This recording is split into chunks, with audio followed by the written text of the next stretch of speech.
¿Cómo te va, Carlos? ¿Qué tal? Buenas noches. Buenas noches. Me gustaría, hemos hablado muchas veces de los precios relativos, está en el discurso del gobierno permanentemente, con lo que acabamos de explicar, Hernán, de salario mínimo y esta imagen. Bueno, a ver, yo creo que vos me lo escuchaste explicar como 200.000 veces esto.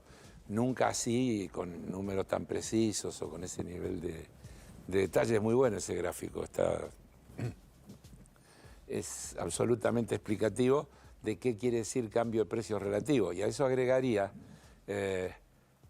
servicios públicos, está por debajo todavía, porque todavía tiene subsidio.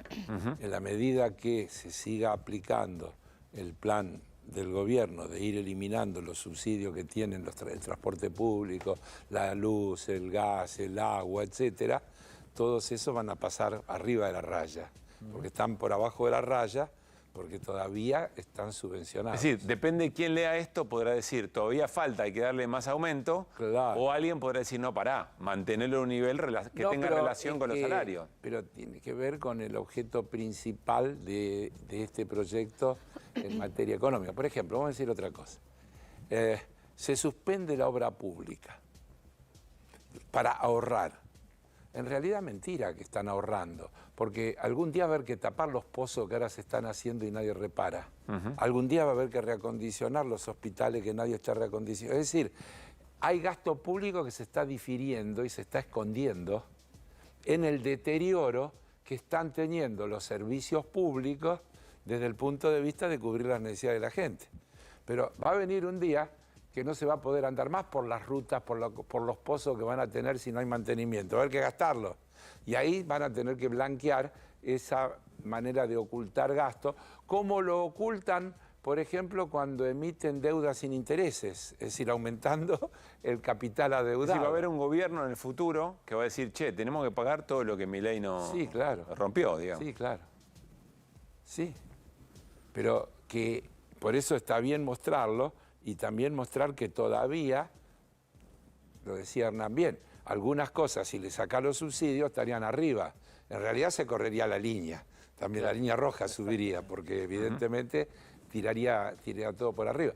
Todavía, a pesar de todo lo que han hecho, insisto, hay una cantidad de cosas que están subvencionadas. Ahora, vos tenés que tomar... No, perdón, Carlos. Igual, mirando el gráfico, lo que es impresionante, están subvencionadas y todo, y muy por encima de la inflación. Claro. Subvencionadas y todo. Sí, pero las que están debajo, cuando vos te fijas, te vas a dar cuenta que todo lo que es transporte público, todo lo que es educación, hay un montón de cosas que están por debajo porque todas tienen este costo fiscal. En la medida en que vos, si se cumple el objeto del presidente, ¿qué dice el presidente? Porque nosotros la ventaja que creo que tenemos que realmente Milei es en relación a otros presidentes con proyectos similares sincero. Lo estábamos discutiendo en el arranque del programa. Él dice que el Estado es una organización criminal y hay que eliminarlo. Él no dice las empresas que son ineficientes, hay que ver cómo las hacemos eficientes. Él dice, si ganan plata, con más razón tiene que hacerle un privado porque es un buen negocio y al privado le va a interesar y le va a ser más eficiente. Si pierden plata y potencialmente pueden ganar, ese privado la va a hacer rentable. Entonces lo que hay que hacer es eliminar el Estado. Pero no es que yo lo digo suponiendo intenciones. Milei lo dice con estas letras, lo volvió a decir la semana pasada. El Estado es una organización criminal que le cobra impuestos. ¿Por qué no lo va a decir si decirlo evidentemente es un acumulador político positivo? Eso discutámoslo después, porque si no mezclamos. Sí. Yo lo que te estoy diciendo es que la ventaja es que hoy está claro. El propósito de eliminar las empresas públicas no pasa por si son rentables o no. Pasan porque en el modelo de país que se quiere construir, el Estado no tiene que existir y todas las cosas las tiene que administrar el mercado. Todas las cosas las tiene que administrar el mercado. Lo ha dicho incluso durante la campaña, cuando alguien le decía, pero ¿y si hay que hacer una ruta y no es rentable? Y entonces no hará falta. Si no es rentable, quiere decir que no hace falta. Ese es el concepto, digamos, ideológico fundamental sobre el cual se construye todo el andamiaje de ideas y de propuestas que hace este gobierno. Entonces no te tenés que sorprender cuando Adorni dice determinadas cosas. Todo eso va en línea con un pensamiento... No hay que dejar de analizarlo. No, pero hay que tener siempre claro que el pensamiento central no es si Aerolíneas es eficiente o no, sino que no tiene que haber una línea aérea del Estado. Aerolíneas tiene que ser una empresa privada que brinde servicio, que el que lo puede pagar lo paga y el que no va por otro lado. Y el Estado tampoco tiene que administrar la tensión entre trabajadores y empresarios respecto al salario mínimo.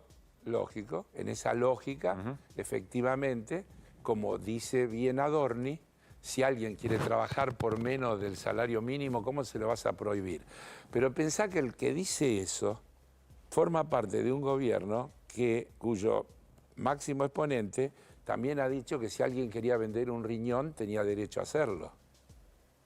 Es decir, si alguien quería vender un órgano, ¿quién le podía quitar ese derecho? Es decir, ese concepto de la libertad absoluta es la clave de lo que estamos discutiendo. Nosotros decimos que la libertad solo es posible si viene acompañada de igualdad, de fraternidad, de solidaridad, es decir, de inclusión. Si no, no es un buen valor. Cuando vos hablas de la libertad de mercado, dejando todo en manos de la oferta y la demanda, funciona aquello que es rentable. Si no es rentable, quiere decir que no tiene necesidad de funcionar. Y el que le va mal es porque no hizo lo suficiente, es un vago, es un incapaz, es un incompetente, etc. No es alguien que no tuvo la oportunidad, que nació en un hogar pobre, que se alimentó mal, que no le dieron las vacunas cuando le tenía que dar las vacunas, que no fue al cole cuando tenía que ir al cole, etcétera, etcétera. Entonces, ese supuesto análisis teórico de que todos somos iguales, todos tenemos las mismas posibilidades y por lo tanto cada uno tiene lo que se merece, que se llama meritocracia. Cada uno tiene lo que se merece. Entonces, el que es pobre se merece ser pobre. El que es indigente se merece ser indigente. Está ahí porque no ha hecho los esfuerzos necesarios para no estar ahí. Esa es la ideología básica. Pero además, no estoy descubriendo nada, lo dicen ellos. La diferencia con otros momentos es que lo dicen así. La diferencia con este mismo modelo aplicado en otro tiempo. Así es. Es que ahora se lo dice con toda la claridad. No lo dice nadie, se anima a decir eso. En ese sentido hay que reconocerle transparencia, diría yo, a este gobierno y al presidente. ¿Y por qué puede hacerlo, Carlos, a tu criterio? Eso no. Yo no tengo problema, hasta las 12 sigue el programa, ¿no? Yo sigo. Sí, tenemos una hora más. Por eso, tenemos una cuestión global que no se puede, vamos a empezar por allí. Hay en el mundo un fortalecimiento de estas ideas, de las ideas de derecha, de las ideas de la libertad de mercado y demás, que tiene, y ellos mismos se reconocen recíprocamente, yo diría 4 referentes centrales. Donald Trump, Meloni, Bukele, Milei. Se reconocen recíprocamente como los referentes de ese pensamiento de la libertad de los mercados por encima de todas las cosas, aunque después, desde luego, están todos los matices. Meloni no puede sustraerse que está en la Unión Europea y no quiere dejar de estar, y entonces por ahí dice cosas, hace declaraciones, pero termina funcionando dentro de las reglas de la Unión Europea. Trump dice que va a ponerle aranceles a todo el mundo para proteger la industria norteamericana. Vos fíjate que mientras acá se desregula todo, se habla de abrir la importación para que entren productos de calidad, que compitan con la mala calidad de los productos y lo caro que son los productos argentinos, Trump dice, auto chino no, 100% de recargo. Y subsidiamos a los norteamericanos que quieran comprar autos eléctricos fabricados en Estados Unidos. ¿Y quiénes son los que estamos contratados de libre comercio? Canadá y México, 25% de aranceles para ellos. Más, leyeron las declaraciones de Trump diciendo que no estaría mal anexar a Canadá y que pase a ser el estado 51 de los Estados Unidos. No sé cómo le habrá caído la noticia a los canadienses y a Trudeau en particular. Dijo, no, pero fue generoso porque dijo que Trudeau sería un buen gobernador del estado de Canadá. Bueno, quizás Panamá incluida también, las declaraciones No, Panamá recientes. dijo o le bajan los precios o volvemos a tomar el control del canal. Carlos. Y Groenlandia dijo, es un territorio estratégico y nos lo tienen que vender, y los dinamarqueses pusieron el grito en el cielo. Bueno, entonces... Esa es la escena. Esa es la escena. Hernán. Te traigo a la economía doméstica un segundo de nuevo. Sí. Te pregunto por algo. El gobierno naturalmente en el último tiempo sostiene que la macro la ordenó y bla, bla, bla. Sí. Yo he escuchado en las últimas 2 semanas, te diría, algunos dirigentes de la oposición, algún peronista por ahí, sosteniendo que Milei había en parte ordenado la macro. ¿Qué pensás vos respecto de ese ordenamiento? Gracias por la pregunta. No, en serio. Porque yo vivo cuestionando eso y las concesiones que se hacen, incluso ideológicas.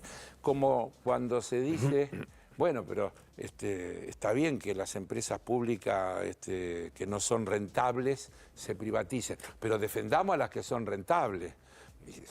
Una concesión terrible desde el punto de vista de principio. Nosotros tenemos que discutir las que son necesarias, las que hacen falta porque cubren una necesidad, porque ¿de qué lado lo miro? Por eso, esta cuestión de mirar a la sociedad por el último renglón del balance es una derrota enorme en la batalla cultural. Como lo mismo que esto de desligar y decir que si bajó el riesgo país y bajó la inflación, la macro está bien. ¿Qué quiere decir que la macro está bien? Ya lo vivimos. Vos que tenés mucho respaldo para sostener este tipo de cuestiones, en los últimos meses de la Rúa, poco antes de que caiga, tuvo deflación la Argentina. ¿Deflación es que bajaban los precios? Claro. No, sí, bajaban, no que se desaceleraban. Deflación tuvo. Entonces, aislar esos datos y tomarlo como que son buenos, en definitiva, una economía es buena cuando satisface las necesidades del conjunto de la sociedad. No hay un desligamiento de la macro de la micro. No sirve para nada. ¿De qué nos sirve que el riesgo país baje? Ya lo expliqué un montón de veces, pero vamos a decirlo de vuelta. Cuando el riesgo país está en 700 puntos, quiere decir que cuando tomemos deuda vamos a pagar 7 puntos por encima de lo que paga un bono del Tesoro de Estados Unidos a 10 años, que es 4 y pico, ¿no, Hernán, en este momento? Es decir, que estamos con la pichincha de que hoy podemos tomar crédito en el mercado internacional al 11 y pico % de interés en dólares.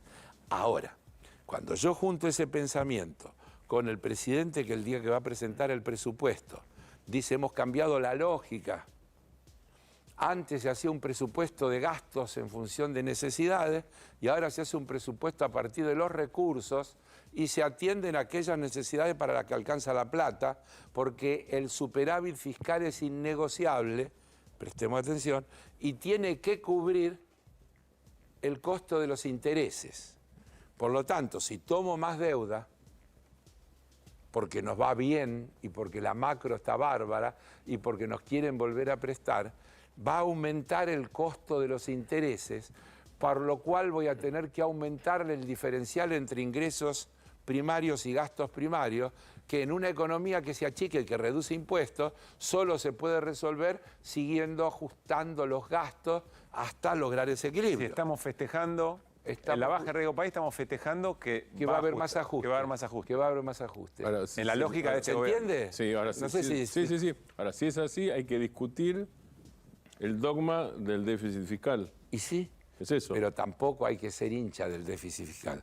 Lo No, que hay yo que lo discutir discutir, el dogma. lo que hay que Por eso dije discutir, dogma. lo que hay que discutir es, en primer lugar, porque ¿por qué solo el déficit fiscal se puede resolver achicando los gastos y no aumentando los ingresos?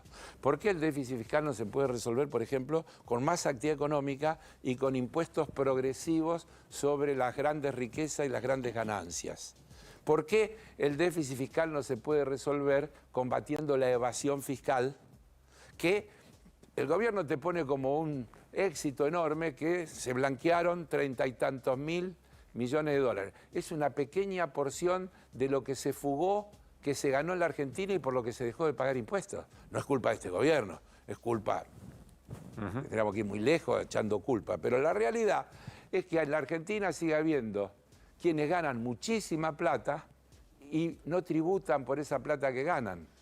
Fíjate lo que estoy diciendo, y eso está claro. Eso baja las cuentas del Estado. Y eso baja los ingresos. Y entonces el equilibrio fiscal en la cabeza de ese pensamiento solo está concebido del lado del ajuste del gasto. Digo, yo también quiero equilibrio fiscal, pero por la vía del aumento de los ingresos. Podríamos volver a poner un impuesto extraordinario a las grandes fortunas, por ejemplo, con una progresividad creciente.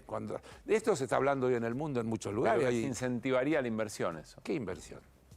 No, digo, ¿Qué trato de inversión? ponerme el ¿De qué argumento del inversión? gobierno. Vale, ¿de qué inversión estamos Y hablando? si alguien tiene que Perdón, venir a invertir a vuelvo a Argentina, que te repetir. cobran impuestos a las grandes fortunas. Verá, sí, a las grandes ganancias. Bueno, las grandes A las ganancias. grandes ganancias. Primero, si no la ganan, no van a tener problema. Si empatan, pagan cero.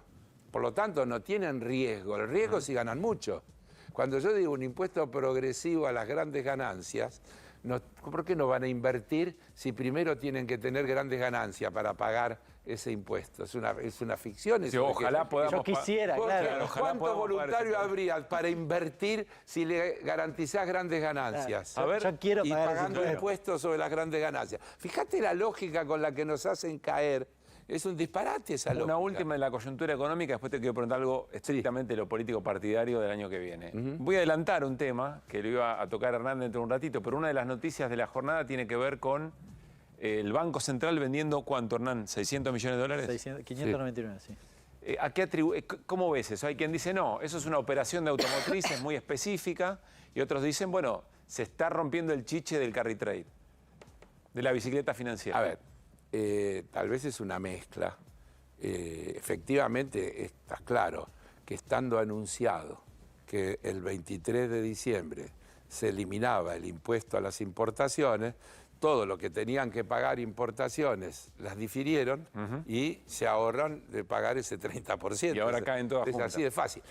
Vamos a decir de paso que no hay ninguna decisión del gobierno actual. El gobierno actual lo único que hizo es no tomar ninguna decisión porque el impuesto país caducaba. El impuesto país fue puesto exactamente hace 5 años por el gobierno de Alberto Fernández, ni bien asumió, a través de una ley que se mandó al Parlamento y se aprobó como corresponde, que incluía este impuesto para tratar de reducir la salida de divisas.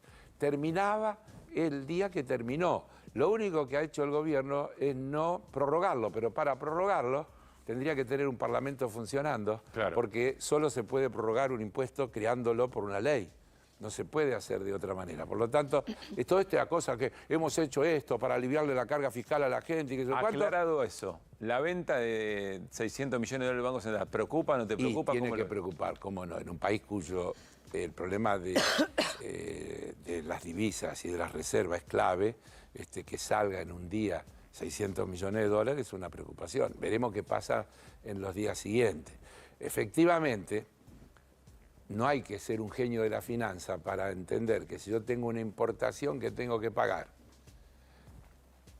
y sé que el 23 de diciembre dejo de tener que pagar el 30% y en el medio la puedo convertir en pesos y ponerlo a una tasa de interés que se me acumula más que lo que se devalúan los dólares cuando los tenga que comprar, llamado carry trade, Sí. bicicleta financiera para los criollos, ¿por qué si no lo regulo alguien que tiene la posibilidad iba a dejar de hacerlo? Bien, ¿Se entendió? se entendió.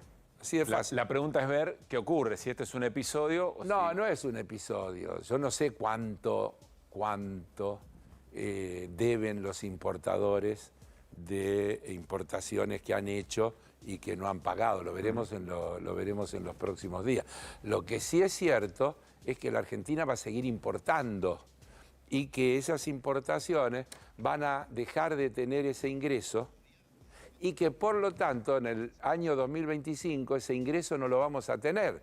Y otra vez, si querés tener equilibrio fiscal, acordate de eso, que este año funcionó todo el año ese impuesto. Las importaciones de 2025 no van a tributar ese impuesto. Y por lo tanto, y esos son como 3 puntos del PBI, algo por el estilo, por ahí, ¿no? Bueno, Con pero lo es cual un va a ser número. mayor el ajuste Por ahí. necesario. Numeritos. Por lo tanto, Mayor ajuste para tendrá poder que haber equilibrar. ajuste en la lógica que impera, que impone este gobierno. Como mínimo tendrá que haber un ajuste equivalente a lo que el país va a dejar de percibir por el impuesto que venció y que no se va a prorrogar. Carlos, la última, pero para mí muy importante. Tomando digamos, los últimos meses del gobierno de Alberto Fernández, incluido el resultado electoral, y observando lo que significó el primer año de Javier Milei en términos de cómo se interpeló a la sociedad, de lo que la sociedad evidentemente quiso decir y castigar al gobierno anterior, y de cara a un año electoral. Cuando vos vayas a la mesa de negociaciones como dirigente, como presidente del Partido Solidario, digas, a mí me parece que nosotros tenemos que hacer esto. ¿Qué vas a decir? Lo que digo siempre. ¿Qué es qué? Que tenemos que tener una propuesta clara, que tenemos que elaborar un programa, que le tenemos que decir a la sociedad qué tipo de país le proponemos nosotros, que desde luego es un país distinto totalmente al que propone Milei. Pero te van a decir, bueno, pero vos tuviste la posibilidad de gobernar. Oh, ¿Qué vale. novedad? No, ¿Qué cosa nueva? No, no. Hay que hacer, ¿O qué hay que hacer distinto? No. Primero hay que hacerlo bien, todo. Porque hay una diferencia entre hacerlo bien y hacerlo mal. La misma cosa, algo no se descalifica porque no se hizo bien. Para hacerlo bien vos necesitas unidad política, unidad de criterio. Tenés que tener la fortaleza y la convicción de que querés ir por ahí. Y desde luego saber que vas a enfrentar intereses, vas a enfrentar cosas, no es gratis. Pero se ha hecho bien. La Argentina del 2003 en adelante venía de un proceso similar al que se está construyendo ahora. Y se hizo una cosa diferente que funcionó bien. Se recompuso el salario de los trabajadores, se recompuso la rentabilidad de las pymes, se recompuso el nivel de empleo, se recompuso la obra pública, se recompuso la calidad de los servicios públicos, sin llegar a ninguna idealización. Mejoró. La Argentina del 2007 era indudablemente mejor que la Argentina del 2002. Pero ese frente político que tenga que decir eso, ya intentó decir lo mismo en esta ¿Y elección. qué tiene que ver eso? Evidentemente es una sociedad que no sé cuánto le pesa una imagen del 2003 al 2007. No, yo tampoco sé y eso lo vamos a saber cuando llegue el momento.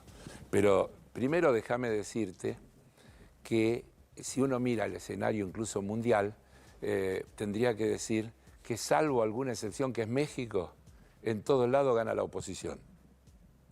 Es decir, como que hay una disconformidad. Vamos a repasar América Latina. En Chile ganó la oposición, en Brasil ganó la oposición, en Uruguay ganó la oposición, en Colombia ganó la oposición. Es decir, en Estados Unidos ganó la oposición.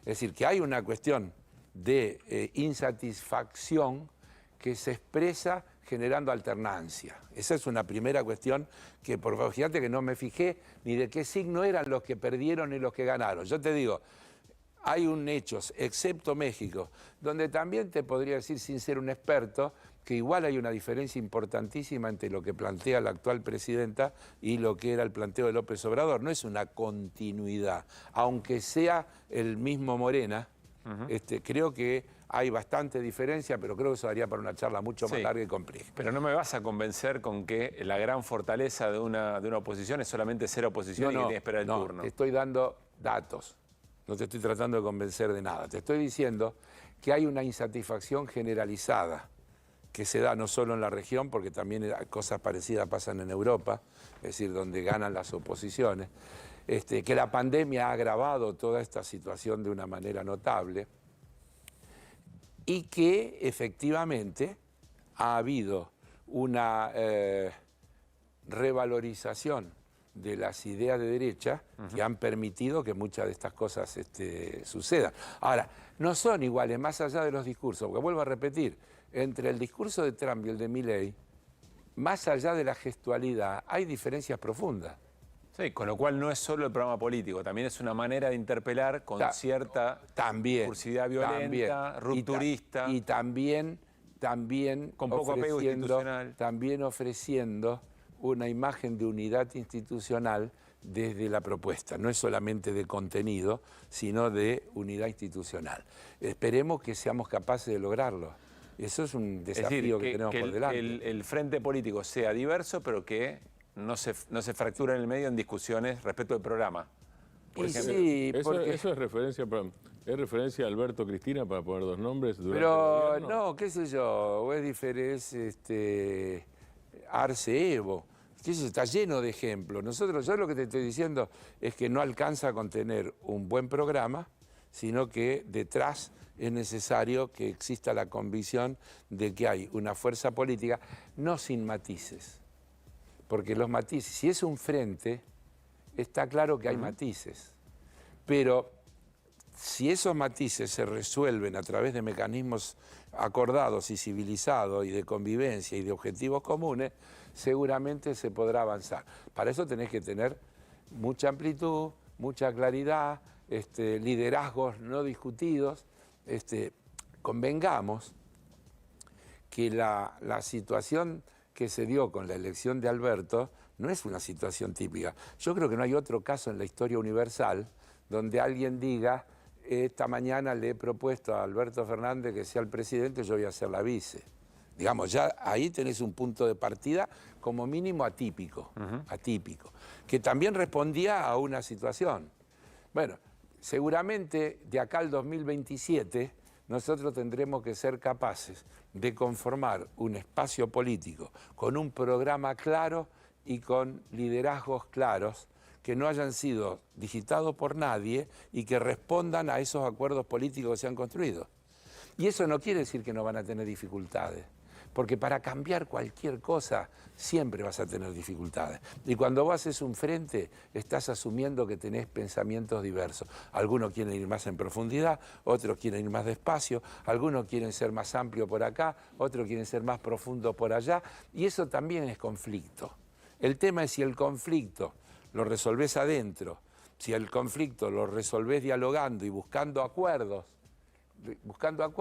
porque creo que el arte de la construcción de un frente es la capacidad que ese frente tenga de priorizar la construcción de acuerdos por cualquier otra cosa.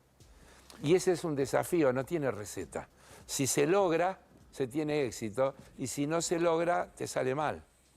Carlos, gracias por haber venido y gracias por haber participado en el ciclo de QR aquí en A24, cada vez que te llamamos. Gracias por invitarme cada vez que me invitaron. Y bueno, esperemos que nos sigamos encontrando en espacios que ya veremos dónde se dan, cómo se dan, pero seguramente se van a dar. Gracias, Carlos. Gracias. Buen año, a pesar de todo. Gracias. Seguimos con Martín.